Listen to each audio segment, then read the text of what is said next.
ఆత్మహత్య చేసుకోవడానికి అనుమతి ఇవ్వాలంటూ భద్రాద్రి కొత్తగూడెం జిల్లా ఇల్లందుకు చెందిన ఇస్లావత్ దిలీప్ కుమార్ రాష్ట్రపతి, ప్రధానమంత్రి, ముఖ్యమంత్రికి వినతిపత్రం ద్వారా అభ్యర్థించారు.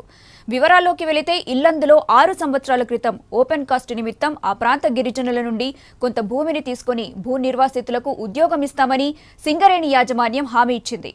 జీవో నంబర్ 34 ప్రకారం భూ నిర్వాసితులకు సింగరేణి యాజమాన్యం ఉద్యోగాలు ఇవ్వాలని కోర్టు తీర్పు ఇచ్చినప్పటికీ యాజమాన్యం నిర్లక్ష్యంగా వ్యవహరిస్తోందని, దానికి నిరసనగా ఆత్మహత్య చేసుకోవటానికి అనుమతి ఇవ్వాలంటూ దిలీప్ కుమార్ వేడుకుంటున్నాడు.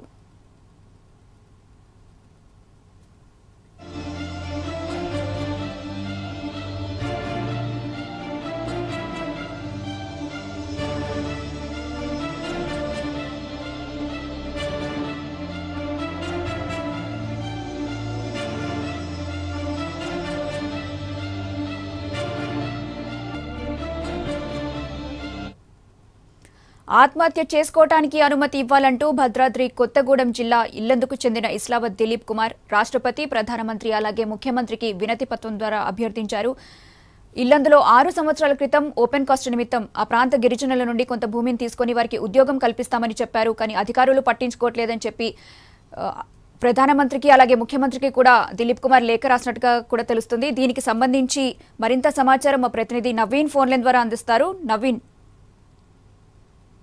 ప్రతిభ, భద్రాద్రి కొత్తగూడెం జిల్లా ఇల్లందు సింగరేణి ఓపెన్ కాస్ట్ లో ఏదైతే కొంతమంది గిరిజనుల భూములు పోయినప్పుడు వాళ్ళకి ఉద్యోగాలు ఇస్తామని చెప్పేసి కూడా సింగరేణి యాజమాన్యం తీసుకుందని చెప్పేసి మాకున్నటువంటి కొద్దిగా భూమిని కూడా తీసేసుకుంది, మాకు ఉద్యోగం ఇస్తామని చెప్పడంతో కూడా మేము ఆ భూములు ఇచ్చాం.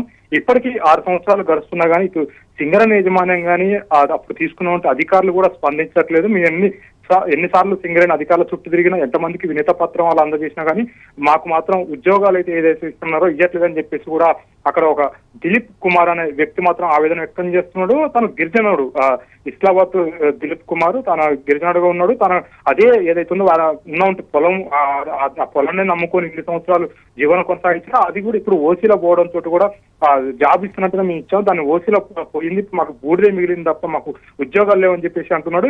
మాకు ఒకటే ఆత్మహత్య శరణ్యం అని చెప్పేసి కూడా తను ట్విట్టర్ ద్వారా రాష్ట్రపతికి, అదేవిధంగా ప్రధానమంత్రికి, గవర్నర్ కి, అదేవిధంగా మన స్టేట్ సంబంధించిన ముఖ్యమంత్రికి, అదేవిధంగా ఐటీ శాఖ మంత్రి కేటీఆర్ కూడా ట్వీట్ చేసినటువంటి పరిస్థితి కాపాడుతుంది. ఆయన ఒకటే నేను ఆత్మహత్య చేసుకుంటానికి మీ అనుమతులు కావాలని చెప్పేసి కూడా చెప్పినటువంటి పరిస్థితి కనపడుతూ ఉంది. నవీన్. మన రాష్ట్రపతి గారికి మరియు ప్రధానమంత్రి గారికి మరియు మన రాష్ట్ర ముఖ్యమంత్రి వర్యులు శ్రీ కల్వకుంట్ల చంద్రశేఖరరావు గారికి మరియు సింగరేణి సంస్థ అధినేత శ్రీ శ్రీధర్బాబు గారికి నమస్సుమాంజలి. నా పేరు ఇస్లావత్ దిలీప్ కుమార్. నేను తెలంగాణ భద్రాద్రి కొత్తగూడెం ఇల్లందు నివాసిని. మాకు జీవో 34 ప్రకారం ప్రతి గిరిజన నిర్వాసిత కుటుంబానికి ఇంటికి ఒక ఉద్యోగం ఇవ్వవలసి ఉన్నది. ఇటు విషయం సింగరేణి అమలు చేయకపోవడంతో మేము గౌరవ తెలంగాణ హైకోర్టును ఆశ్రయించగా సింగిల్ జడ్జి 10/8/2018 ఒక జడ్జిమెంట్ పాస్ చేశారు. 3 నెలల్లోగా వీళ్ళందరికీ గిరిజన నిర్వాసులకు ఉద్యోగాలు ఇవ్వాలని చెప్పేసి. కానీ దీనికి సింగరేణి అప్పీల్కి వెళ్ళగా డివిజన్ బెంచ్లో కూడా మాకు అనుకూలమైన తీర్పు వచ్చింది. అందరితో ఆగకుండా సింగరేణి సుప్రీంకోర్టును ఆశ్రయించింది. అక్కడ కూడా సింగరేణి పిటిషన్ను సుప్రీంకోర్టు కొట్టివేయడం జరిగింది. మాకు జాతీయ ఎస్టీ కమిషన్ ఆదేశాలు ఉన్నాయి, జేసీ ప్రొసీడింగ్స్ ఉన్నాయి, పిఓ లెటర్స్ ఉన్నాయి.